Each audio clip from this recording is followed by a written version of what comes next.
कि गड़िया दुल्हवे पिए के प्यार काइल रतिया परतिया ना भोर दिन न करना मानल कहना प्यारे भाई बहना होगी बड़ी खराबी। दिन पा दिन बिगड़ल जाता रुपवा के दशा नशा छोड़वा 18 के जवानी बाटा खतरा सबके बनाया ही एक रो उखाड़ न पौवा से न लागे हमारा कहीं ना ओ साथी रे तो है के तनी अकिलिया बताई पगल दुल्हा के बहनी ना पढ़े मातेज न पढ़ावे मातेज खाली नौ गोलाई से महंग के नरेंद्र मोदी सोचा न एक कमावा सजनवा ने पटाई के जाया कुल कमावा सजनवा ने पटाई के जाया रोटी खा के भला जिंदगी बिताई हा अपुआ न पढ़ा। जी क्या नाम है आपका? सनी मिश्रा। उम्र क्या है? उम्र हमारी 13 वर्ष। क्या संगीत की कहीं पढ़ाई वढ़ाई करने गए या बस घर में ही रहते? अभी घर में ही रह के शुरुआत की है, अभी पढ़ाई वढ़ाई नहीं है संगीत की। अच्छा, आपका पहला गाना जो सबसे पहले वायरल हुआ था खूब कौन सा है? जो सबसे पहले खूब वायरल हुआ तो एक है कहरहुआ गीत जिसे अच्छा सुनाइए। कि झिंगुर बोला जानकार जेरा लागना हमार कहिए औबे दिलदार नाई हरवा में अपा पलाए पटन साड़ी मम्मी कह दी तैयार पापा लाए पटन साड़ी मम्मी कह दी तैयार कि कहिए औबे दिलदार नाई हरवा में झिंगुर बोला जानकार जेरा लागना हमार कब आईबा दिलदार नाई हरवा में। एक बात बताइए जी जब बहुत से ऐसे सिंगर हैं जो गाते हैं, बहुत से लोग गाना गाते हैं, गाने के लिए उन्हें सीखना पड़ता है। जी सुर वगैरह ये सारी चीजें जानते हैं नहीं जानते? कुछ भी नहीं, बस सिर्फ आप गाते हैं। अभी तक तो हम जो गाते हैं उतना हम ये सोचते हैं हमको पता है, जितना मतलब गाता है वो गा लेते हैं, गाने में कोई दिक्कत नहीं होती। तो अब उसमें सुर की इतना हमको नहीं वो अभी कुछ है जानकारी, बाकी गाना तो गाते हैं। दोस्तों धन्य है वह सोशल मीडिया कि सोशल मीडिया के दौर में गांव में छिपे हुए इस प्रकार से हुनर जो सोशल मीडिया पर आकर गीत संगीत के माध्यम से एक पहचान बना रहे हैं। अगर सोशल मीडिया न होता तो इनका यह हुनर गांव में ही दब के रह जाता है? जी एक गीत है। हाँ सुनाइए। वो भी ऐसे अवधि गीत ही है कि कुल कमावा सजनवा ने पटाई के जाया कुल कमावा सजनवा ने पटाई के जाया अमर बलमुआ हो ए मोर कर जाऊ हो अमर बलमुआ हो जनहरी बोवाई के जाया मोर बलमुआ हो जनहरी बोवाई के जाया अरे जनहरी बोवाया राजा बड़ा निक कैला जनहरी बोवाया राजा बड़ा निक कैला मोर बलमुआ हो खेतवा गोड़ाई के जाया हमर बलमुआ हो खेतवा जोताई के जाया। अवध क्षेत्र में इस समय रंगदारी चरम सीमा पर चल रही है। वहीं यह नन्हा सा बालक उस ट्रेंड से हट के गांव से जुड़ी हुई जो भी पारंपरिक गीतें हैं या लोक गीत हैं गाने का प्रयास कर रहा है और इतना वायरल हो रहा है, लोग इतना प्यार सपोर्ट और आशीर्वाद दे रहे हैं कि इस समय इनकी एक अलग पहचान बन चुकी है। जी और आजकल के बच्चे पढ़ना भी नहीं चाहते, देख पढ़ाई के लिए गीत है। किस क्लास में आप पढ़ रहे हैं? क्लास 8। किस क्लास में आप पढ़ते हैं? जी हम 8th क्लास में पढ़ते हैं। 8th क्लास जी। अच्छा, पढ़ाई के साथ साथ आपको कैसे समय मिल जाता है गीत संगीत गाने का? पढ़ाई के साथ साथ जैसे हम जब खाली होते हैं ऐसे गुनगुनाते रहते हैं ना, इसलिए। आप कह रहे हैं पढ़ाई से जुड़ी हुई एक गीत आप सुनाना चाहते हैं, पहले उसकी सुनिए। कि नून रोटी खा के भला जिंदगी बिताई हा अपुआ न पढ़ल बाकी बबुआ के पढ़ाई हा नून रोटी खा के भला जिंदगी बिताई हा अपुआ न पढ़ल बाकी बबुआ के पढ़ाई हा पढ़ लिख ले जग में उहे ही महान बा पढ़ लिख ले जग में उहे ही महान बा पढ़ा लिखा बबुआ कलम ये में जानबा, पढ़ा लिखा बबुआ कलम ये में जानबा। दोस्तों, गांव में अगर एक नन्हा सा बालक प्रयास कर रहा है अपने हुनर को दिखाने का, तो यह आप सबका दायित्व है कि इस नन्हे से बालक का सपोर्ट करें, ताकि यह सुल्तानपुर का नाम रोशन कर सके। जी। और जब लोग आपको कहते हैं कि आप सुल्तानपुर से हैं, इतना प्यारा, इतना अच्छा गाते हैं, तो आपको कैसा लगता है? जी, हमको बहुत अच्छा लगता है। ऐसे सभी लोग सपोर्ट कर रहे हैं। जी जी जी। हम दर्शकों से निवेदन करना चाहेंगे कि इस नन्हे से बालक को खूब सपोर्ट कीजिए, ताकि आने वाले समय में यह बच्चा सुल्तानपुर का नाम रोशन करे। आज सुनाइए बाबू, क्या गा रहे हैं आप? जी, एक गीत अभी आजकल लड़ाई के दौरान गैस सिलेंडर बहुत महंगा बिक रहा है। हाँ, सब लोग परेशान है ना? जी, बहुत लोग परेशान हैं, तो उसी के लिए एक गीत है। अच्छा। कि गैस महंग के नरेंद्र मोदी सोचा न एक बारी हो, सोचा न एक बारी हो। गैस महंग के नरेंद्र मोदी सोचा न एक बारी हो, सोचा न एक बारी हो। भूखिया के मारा लड़कन का अपन पेटवा कैसे पाली हो, भूखिया के मारा लड़कन का अपन पेटवा कैसे हम पाली हो।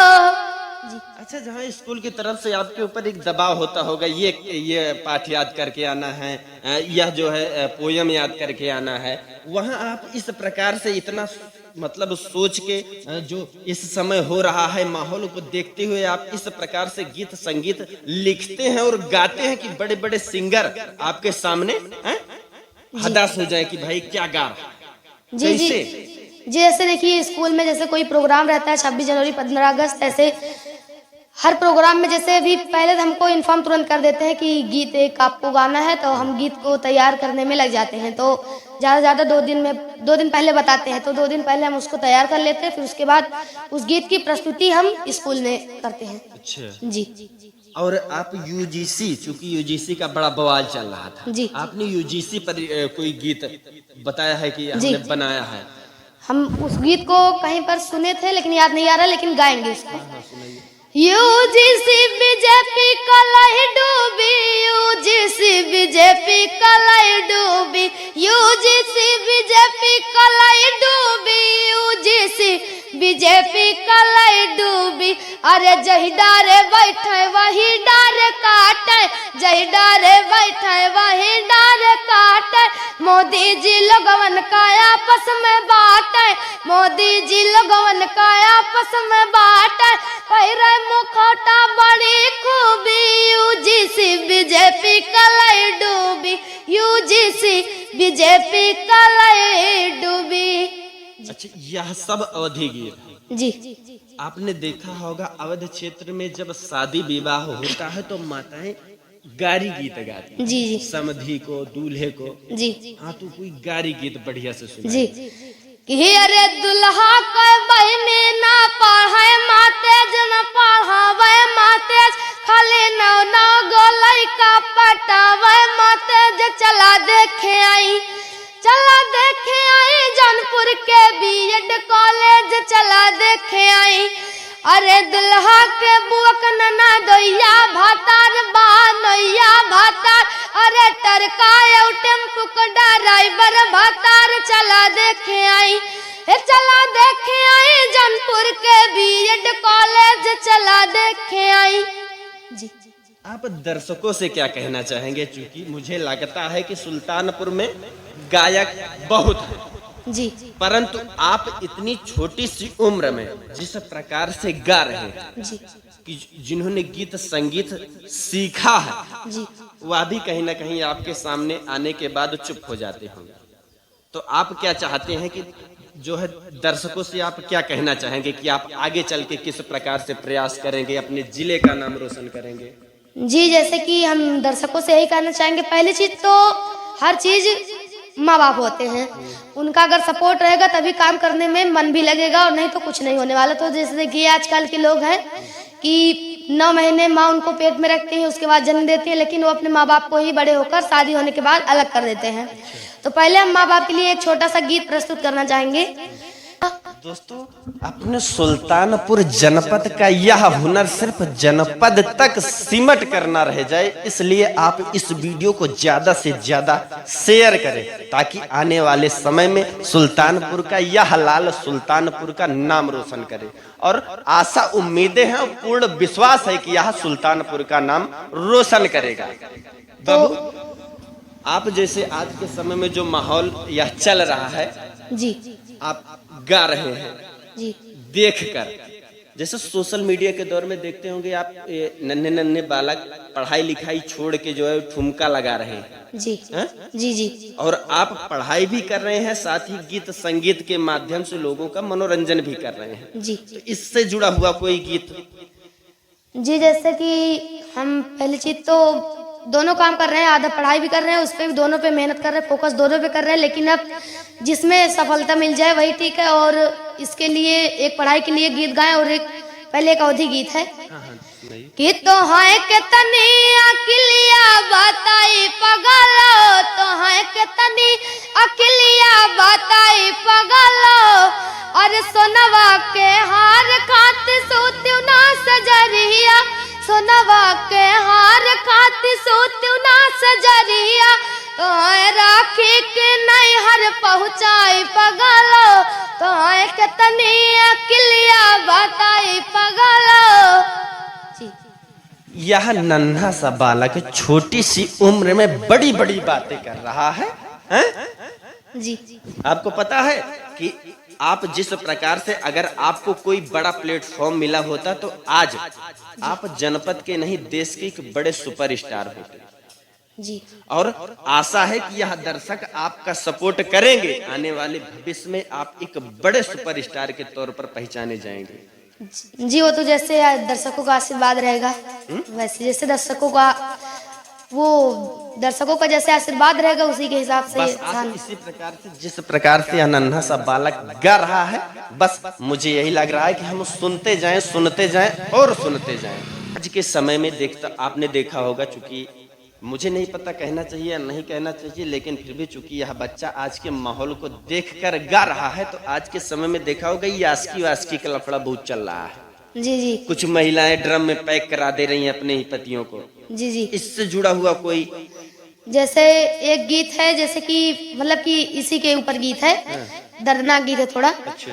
कि अखिया तो हरे ही रहिया ताके गइल कैसन रोग धरा के, अखिया तो हरे ही रहिया ताके गइल कैसन रोग धरा के, ई मिलन वाला मान तड़पे छान छान, दिल लागे हमारा कहीं ना, ओ साथी रे तेरे बिना भी क्या जीना है, ओ साथी रे तेरे बिना भी क्या जीना। यह गाना जिसने लिखा होगा, जी, जब वह आपका यह गाना सुनेगा ना, जी, तो मैं दावे के साथ कह सकता हूँ उस व्यक्ति को पछतावा होगा कि काश यह सन्नी मिश्रा इस गाने को गाया होता। जी, तो क्या और आजकल के बहुत लोग शराब पी रहे हैं, सिगरेट पी रहे हैं, नशा कर रहे हैं। नशा के लिए गीत है कि नशा न करना मानल कहना, प्यारे भाई बहना, होगी बड़ी खराबी, होगी बड़ी खराबी, नशा में डर है, नशा जहर है, जीत जी।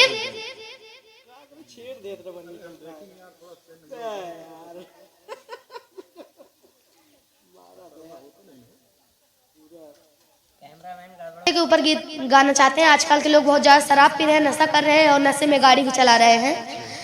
कि नशा न करना मानल कहना, प्यारे भाई बहना, होगी बड़ी खराबी, होगी बड़ी खराबी, नशा में डर है, नशा जहर है, जीते जी मर जाना, होगी बड़ी खराबी, होगी बड़ी खराबी, दिन पा दिन बिगड़ल जाता, रूपवा के दशा नशा छोड़वा की ना, दिन पा दिन बिगड़ल जाता रूपवा के दशा नासा छोड़बा की ना तोहरे फिक्रिया बहनी गालल बतासा नासा छोड़बा की ना तोहरे फिक्रिया बहनी गालल बतासा नासा छोड़बा की ना कि नशा न करना मान लो कहना प्यारे भाई बहना होगी बड़ी खराबी होगी बड़ी खराबी। आप सनी मिश्रा इतनी छोटे उम्र में जब गाते हैं तो यह भी ध्यान रखते हैं कि इनके गीत संगीत से समाज को कुछ सीख मिल सके। क्यों सनी जी है? जी। और इस समय देखा होगा आपने एक नए नए जो है रंगदार निकल रहे हैं, गाना गाते हैं रंगदारी वाला, तो आपने कभी नहीं सोचा कि हम भी गा के रंगदारी वाला जो है? जी हमको ज्यादातर रंगदारी गाना पसंद नहीं, ज्यादातर अवधी गीत पसंद है, लेकिन रंगदारी गाना कभी कभी मैं भी गाता हूँ, बाकी नहीं। अच्छा कोई ऐसा रंगदारी गीत? हाँ। एक था हाँ कि अरे 18 के जवानी बाटा खतरा सबके बनाया ही एक रोआ उखाड़ न पौवा सीना पे चापे चढ़ाया ही आ तू राजनीति के बात करा थे राजनीति बाजेबा में अरे कोर्ट कचहरी बाद में देखब पहले चाप भेजा में तू जे का मर्जी ओ का बुलाया जे करे दम व करे जामे। कितनी उम्र है आपकी? 13 साल। तो 18 तो अबे भाई नानुमरिये हो। तो ये तो गाना है ना। वैसे हम रंगदारी नहीं सुनते, चूंकि आज का ट्रेंड चल रहा है तो हम बस बच्चे से गुनगुनाना चाहते थे, चूंकि मुझे लगता है कि हालांकि बच्चे का यह प्रयास है कि यह जो भी गाए वह समाज के लिए अच्छा गाए, समाज को सीख मिल सके। जी जी। और कोई गीत संगीत ऐसा हो जो आपको सबसे ज्यादा पसंद हो? जी कि गड़िया दुल्हवे पिए के प्यार काइल रतिया परतिया ना भोर दिन भाइल गड़िया दुल्हवे पिए के प्यार काइल रतिया परतिया ना भोर दिन भाइल का कहीं हमरा करे डाल डाल के का कहीं हमरा करे डाल डाल के दिलवा ले गईले राजा बोतल में भर के दिलवा ले गईले राजा बोतल में भर के। जी अच्छा, आज के दौर में एक हम कह सकते हैं कि चलन सा हो गया है, जब बच्चे बड़े होते हैं तो उनके बैग में पुस्तकें हो कलम हो या ना हो, लेकिन देखो गर्लफ्रेंड जरूर एक आध दूठ हो जाती है, पता है जी कि अरे जब हम जाए नहीं हरवा बोला महसूस की दई दई रोए जब हम जाए नहीं हरवा बोला महसूस की दई दई रोए कोठा पे रोए कोठरिया पे रोए कोठा पे रोए कोठरिया पे रोए रतिया में खटिया पे डोवे बोला महसूस की दई दई रोए जब हम जाए नहीं हरवा अमल महसूस की दई दई रोए। माँ बेटे के प्रेम में कोई जी कि अमृत के धार के हूँ कितना पियाई गो माई बिना अमृत के धार के हूँ कितना पियाई गो माई बिना कैसे करे जहवा जो राई